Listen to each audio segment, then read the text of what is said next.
Ladies and gentlemen, Annie Kilby, Mount Rainier National Park. Thank you. I'm speechless. I will not get emotional. Thank you all so much for being here tonight to support our public lands, to celebrate our connections with them. It is an honor to be here with all of you who are so passionate about Washington's national parks. When I was asked to speak with you this evening about our parks and our experiences there, what they mean to us, it got me reflecting on what it means to be a ranger. Recently, I've accepted a new position at Mount Rainier. It's a permanent job, which anyone here in uniform tonight can tell you that the transition from seasonal or term to permanent is a big milestone. But if you were to come to the park, go to the visitor center, stop at an entrance booth, hike along a trail, it's unlikely that you'd see me unless it's my weekend, and then chances are pretty good I'm going to be out hiking in the parks. But this new job is unlike any other.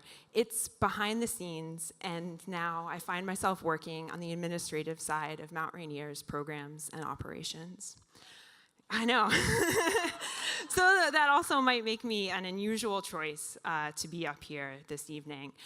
Am I still a ranger? What does that mean to be a park ranger? Like all of you, I'm passionate about our public lands. It's part of why I work for the Park Service. My most transformative experiences have been in public lands.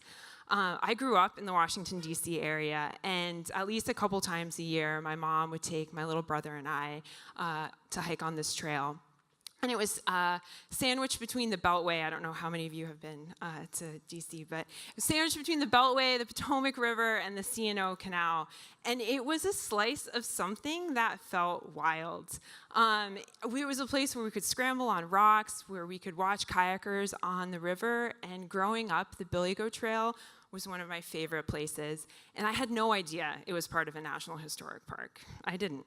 And despite growing up in that area and visiting a lot of parks, my first real national park experience, spoiler, it was in the film, happened in 1996.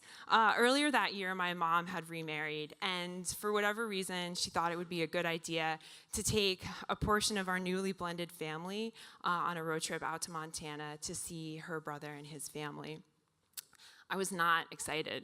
I mean, I was 13, I now had 2 little brothers, and the prospect of spending 2.5 weeks in the car was, I don't know. But it was on the 2nd or 3rd day, and all of a sudden, the landscape completely changed. The cities were gone, and it just didn't look like anything from the East Coast or what I was familiar with. It was empty, open, and just expansive. And at some point during the monotony of the Dakotas, and I apologize if anybody is here from the Dakotas, we stopped at the Badlands, and it was otherworldly. It was harsh yet beautiful, and it was like nothing I had ever experienced. And that was really the first of many new experiences. We went on to Yellowstone, where bison roam everywhere. They cause traffic jams and car accidents, and you can see, hear, and feel the power of the earth, like when the Old Faithful erupts and then the Beehive Geyser erupts and it puts Old Faithful to shame. And then at night, there are so many stars, and you can see the Milky Way. And I had no idea, because until that moment, you could see the Big Dipper and Orion, and I was sure that those were the only 2 constellations that existed. And then later on, riding across Jenny Lake at the Tetons, I had that moment where I saw that park ranger, and I was like, wow, that is the coolest job. I just wanted to be her. And the things I saw and experienced on that trip had a lasting impact on me today. And while I wasn't sure of the details, I knew I wanted to work for the environment in a meaningful way. After college, I applied to an AmeriCorps position in Vancouver, Washington to do riparian restoration. 2 weeks later, I was once again driving across the country. One AmeriCorps position led to another. The second was with the U.S. Fish and Wildlife Service on the Oregon coast, landing a dream job as educator and naturalist. And I spent my days in classrooms, in tide pools, estuaries, and at viewpoints, talking to as many people as I could and sharing as much as I could. At the same time, though, I was shocked that how many people would come here and have no idea that there would be literally hundreds of seabirds on the offshore rocks, or that the large gray thing in the distance is not a log, but it was an elephant seal. It's pretty cool. And that moment was a turning point. That realization, that paramount to the preservation and the stewardship of these public lands is our connections to them. And that was how I could make a difference, by helping to facilitate those connections. And it took a while to figure out how to do that as a job and to get paid, but eventually I found myself, I applied to a lot of parks, working as a seasonal park ranger at Crater Lake in 2013. And that summer was among my most favorite. How could it not be? I was at an incredibly blue lake. It used to be a volcano. I got to tell those stories. I wore the hat. Laura, I promised you can wear my hat tonight. You can put it on.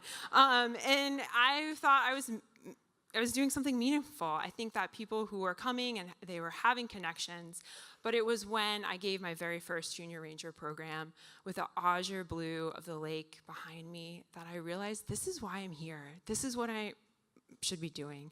Working with families, with their kids, helping them to connect to these places.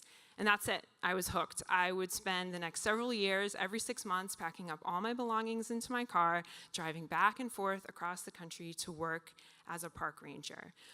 But very soon, it became more than that job title, more than working for the Park Service and living in incredible places. It became about the experiences, my own, the ones I witnessed others have, and the ones that we shared together. My family is not just spread out across the country, but across the globe.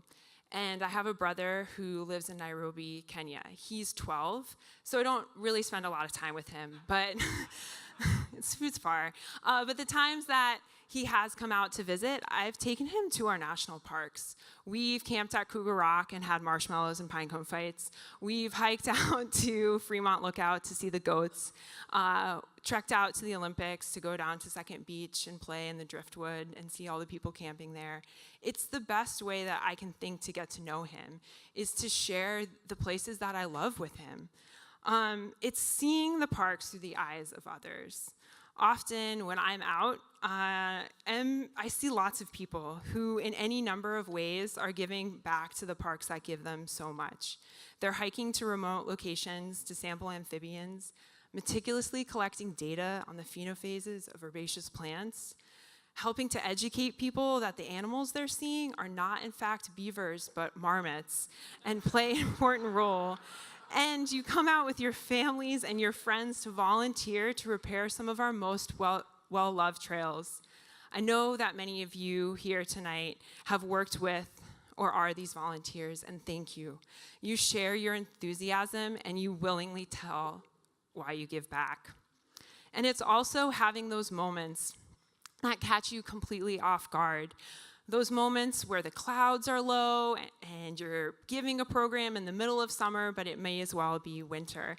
I had one of those experiences last summer, and I had just a few families at my junior ranger program, and we were talking about adventures. We were pretending to climb Mount Rainier, and later that day, after I had packed up, I had that family come back, and the little junior ranger, he was looking all over for me, and he told me that he had something to give me, something that he brought back from his hike, and it was a bag of snow.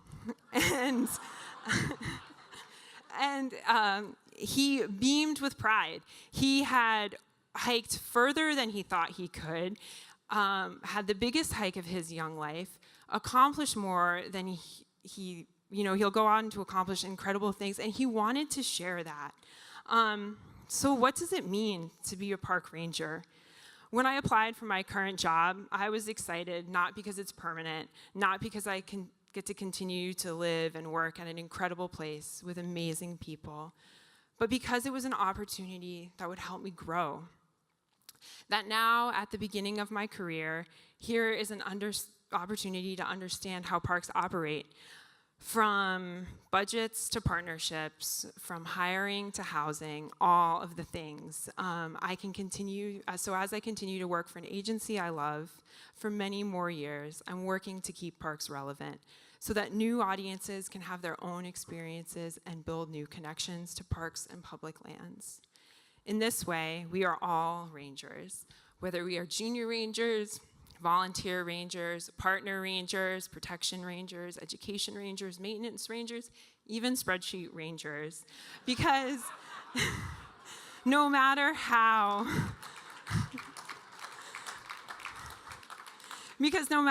we choose to support our national parks, we work to protect, we work to inspire, and we work to connect.